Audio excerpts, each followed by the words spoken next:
of Moses, the company secretary of Uganda Vinc Coffee Company, for the feasibility study documents. With the secretary of Vicky, if he continues insinuating that this is a private information, there's nothing private here. Mr. Secretary, you said you are an advocate of the High Court, and you must represent Uganda genuinely as an advocate. For us to continue stating that this is private, it is no longer private. We are interested in this matter as Ugandan. We are the people's representative. You are here because we have a stake in this matter. To continue to say that it is private, then why did you go ahead to look for the money? How many companies in Uganda which we have called here today? Do you mean that it is the only company, Vicky? So we are no longer taking it as private. We want the whole information. And the reason why this matter is here, because of lack of information. Suppose there was that feasibility study in time, then it means some of these issues we could not be raising it up. Because the way you had started explaining, I had started picking you. I had started seeing some sense in it. But now if you continue to say that now it is private, then it means there is no sense in it. We need all this information. Parliament, yet is interested in doing business with the government of Uganda using the taxpayers' money. I believe, Honorable Chair and members, that people who want to do private work, people who want to keep their information private, cannot deal with government. There is no way you can deal with government, yet you claim that you have information you don't want to release to the public. So, Honorable Chair, it is my conviction that the Secretary does not want to give this information, or maybe he is not comfortable with the information, and maybe the information does not in any way benefit Ugandans. That's why he's trying to dodge around. So it is my suggestion, Honorable Chair, that if he really feels that the information he has cannot be brought to you and this committee, then we have no business dealing with them. It is a company business, and it's not supposed to be brought that led to his... Order for the arrest and confinement of a recalcitrant witness for purpose of investigation by a competent authority, or cite any person in contempt of Parliament. Now, we need the feasibility study because the petitioners raised the need to look at this feasibility study. Probably the reason as to why they want to see it, they want to understand the basis. How did you arrive at this decision? Are you sure we have this coffee? And so much more in this feasibility study. There's a bit of a mix-up. This being a private entity that has invested in the development of studies to assess the marketability of a product it wants to deal in. This is a private... Clearly guided that the reason why they are here is to convince us that the agreement that is before this House, the petition that is before this House, is good for this country. And as representatives of this country, would want to see these documents.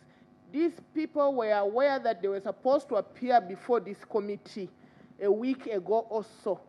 Is it in order for him to continue arguing and refusing to listen and accept your ruling, Mr. Chairman? Is it? In response to the members of the committee, they asked Honorable Mpaka Mwine, the chairperson Trade Committee, to direct him to produce this document, or else should make a ruling or call for the CID interaction. Conviction that the Secretary does not want to give this information, or maybe he is not comfortable with the information, and maybe the information does not in any way benefit Ugandans. That's why he's trying to dodge around. So it is my suggestion, Honorable Chair, that if he really feels that the information he has cannot be brought to you and this committee, then we have no business dealing with them, I think. Even part of this contract or whatever agreement, this is to process the content of this agreement. So I will ask one more time before I make a ruling. Can you or can't you provide this document? There are legal and commercial consequences to disclosing information of this kind. Not just to the company, but also to the sector.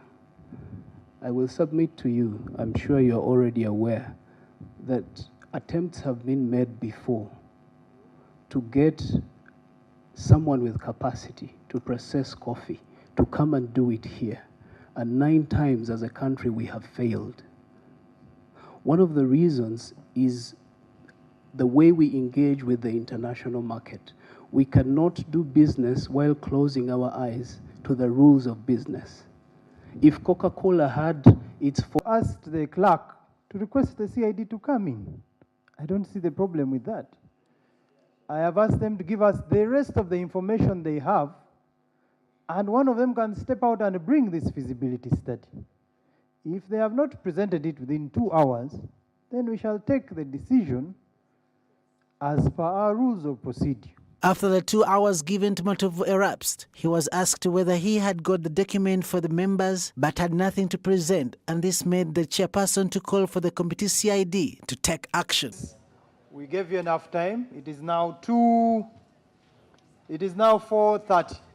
We have given you 2.5 hours to produce a feasibility study, and this is something we had mentioned earlier in the morning. So it is not something we will give you more time. We are going to request the CID to escort you, and they will know how to presentation. And he was here since morning. After we shall have presentation. And he was here since morning. After we shall have the Uganda Law Society. The Committee of Trade has further asked for more documents that could help in the investigations of the company. Right, now the Vinci company is still creating, Vinci Coffee company, still creating big questions there. Most of the Ugandans are saying it is not the right one.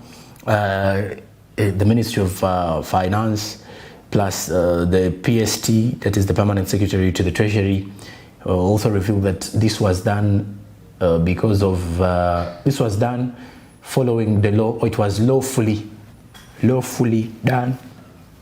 Bigger questions there. But still, many Ugandans have come out to oppose this as of yesterday. And when you look at the situation that as of yesterday, there was a petition in court.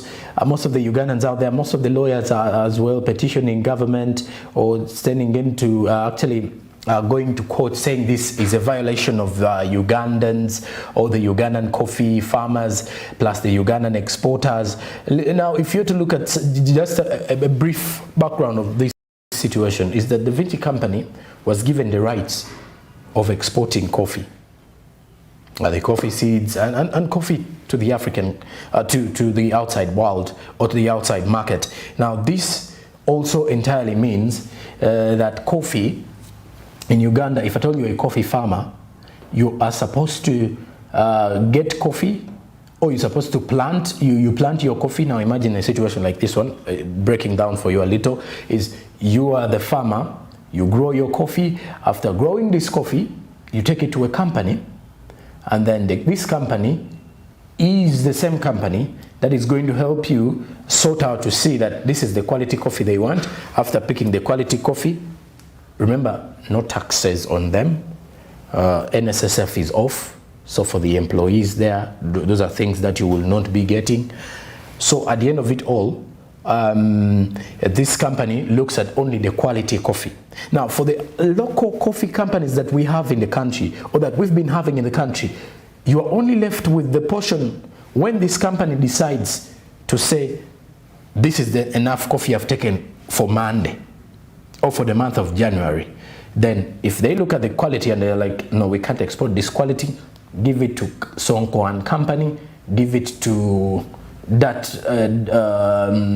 that coffee company that you've more, you know, this company. So they remain with the rights of having the quality coffee, and then they export. Now, the other funnier twist is they also have they also determine the price. So imagine someone determining your quality and then determining on how much that coffee of yours has to actually earn you. So someone says, well, your coffee is not of good quality, but we can take it but at this particular amount of money. Now, this is limiting the farmers because we've always got a challenge that most people, why we have the challenge with the situation when the aflatoxins hit because Kenya brought back or suspended importing our maize grains because of the aflatoxins that were found in that, is because most of these farmers have not got enough support from the government. The government is only looking through the final project, but it's not helping out from the grassroots. And this is where the coffee challenge comes in. In one of the discussions we did have last week with a member from the civil society organization, she came out to mention something about there will be a time when the farmers will actually feel they no longer want to do any more of subsistence farming, and they will just want to, now they will only stay on doing subsistence farming, where they would want to only do growth for their own good, just to have some coffee seeds at home and maybe for the dad or the grandpa to have during the course of the time, and avoid doing it as a cash crop or selling it out. Why? Because of the loss they will have incurred during some of these deals that are being signed by government. Things that government has to address, something that will affect the farmers. But still, as a situation that is going on, the parliamentary committee did sit yesterday. There's a petition that was happening at the High Court as well, so on the same matter of coffee, because people want to get to know how did we reach this situation of coffee. A number of statements have been made by those from the Ministry of Finance. Some of them have been have raised emotions from the citizens, some from the economists. Others actually believe this is a good move. There are some politicians who believe it is a good move. There are economists who are strongly saying, yes, this could be an opportunity for Uganda's coffee to have the market. But then there are others, the analysts, who are actually asking, so does this bring us back to the situation where Uganda apparently had to resign, or to resign from the 2007 coffee agreement, where we actually had to move out of the International Coffee Organization? So was it because of this Vinci company? So these are other questions that are out there in space. It's just questions that need answers. And by the end of the situation, by the end of the parliamentary findings, and by the end of the rulings or the court rulings, we will have known the main cause of most of the things. We will have known what happens behind closed doors, because now that is the bigger picture that we want to see. We want to know what will happen after this has been implemented. Are we going to accept it? Have we accepted it? Because either way, the deal's already signed. But is the Vinci company ready to have, or does it have the capacity? Because the capacity has been created, or let's say the government has created room for it, but does it have the capacity to see that coffee exportation in Uganda goes back to where we wanted it early 1980s, when we would, early 1990s, even the early 2000s, where we could actually stand firmly and say, yes, we are one of the largest coffee producers. Even up to now, when you look at the situation, we are one of the largest coffee exporters on the African continent. And but the bigger question is, are we still exporting the quality, or we just want to keep that shape in pole position? So you can literally get to see how most of the things are working in from there. Well, we shall be giving you more of the feedback, the views of most of the economists, still from people coming in from the coffee sector, their say, or the stakeholders in the coffee market, the coffee space, their say on the same matter. And also not forgetting the politicians who are making these, who make the administrative implementation, or who will definitely talk more about or represent the ideas of the people of Uganda. That is very, very important and very, very vital for Ugandans to get to understand some of these deals and agreements that are being signed. And clearly, with this, I have one more business report that will be coming in, and it will be of a response concerning our very first report that was talking about the capital markets. So we're going to be looking at the students and giving us their view on how they're going to implement, or what they've learned from the trainings of the Capital Markets Authority. And also we have the press review looking at the stories that are making headlines from the news. That and all is coming after the break. Stick around.